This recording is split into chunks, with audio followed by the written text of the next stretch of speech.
এখানে পুরো চারপাশটা দেখেন যদিও এখন বর্তমানে কিন্তু তুষারপাত হচ্ছে, এই যে তুষারপাতগুলো হচ্ছে। আশেপাশের পরিবেশটা দেখেন, আমরা এমন একটা জায়গায় আছি যে চতুর্দিকে অনেক বড় বড় পাহাড়। আপনি হয়তো তুষারপাতের জন্য বোঝা যাচ্ছে না, চতুর্দিকে কিন্তু বিশাল বড় পাহাড়, এর মাঝে আমরা আছি। এই যে রোডটা গেল এটা একদম লে লাদাখ চলে গেছে, আর এই দিক থেকে আমরা আসলাম মানালি থেকে আসছি। ওই দূরে দেখা যাচ্ছে যে ওটাই আমাদের গাড়ি, আমরা ওই গাড়ি করে আসছি। এই মামুন মিয়া খুব এনজয় করতেছে, যে আসলে ওর কিছুই হয় নাই। আমার প্রথম দিক দিয়ে একটু সমস্যা হইতেছিল, প্রথমে একটু দ্রুত উঠছিলাম তো একটু প্রবলেম হইতেছিল, এখানে একদম অ্যাডজাস্ট। তো আমাদের সাথে একজন আসছে যে আমিনুল, ও অসুস্থ হয়ে গেছে। এখানে প্রায় 16-17 হাজার ফুট উচ্চতায়, এখানে অক্সিজেনের অভাবে ও একটু সমস্যা, ও গাড়িতে আছে, ও নামতে পারে না, সারা রাস্তা কয়েকবার বমি করছে।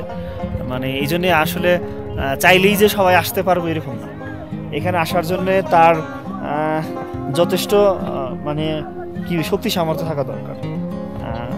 সেক্ষেত্রে অক্সিজেন একটু কম হইলেও যেন সমস্যা না হয়, এই জন্যে এখানে ওইভাবে আর কি আসা লাগে।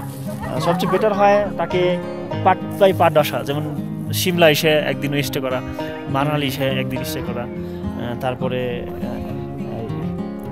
আস্তে আস্তে এই লাদাখ যাইতে 2-3 দিন রাস্তায় স্টে করতে যে তার অ্যাক্লিমেটেশন, যে মানে ওয়েদারের সাথে তার খাপ খাওয়াই নেওয়া, তাহলে হয়তো বা কোনো প্রবলেম হবে না, আস্তে আস্তেই করতে পারবে।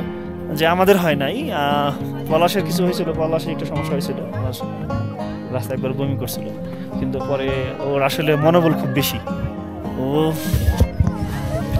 ওর অন্যের তুলনায় যে ইয়েরও হয়তো আমিনুলের, কিন্তু আমিনুলের মনোবল একটু কম, ওর ভেঙে পড়ছে, যার জন্যে আমরা বাধ্য হয়ে ওরে গাড়িতে আসতে বাধ্য হয়েছি।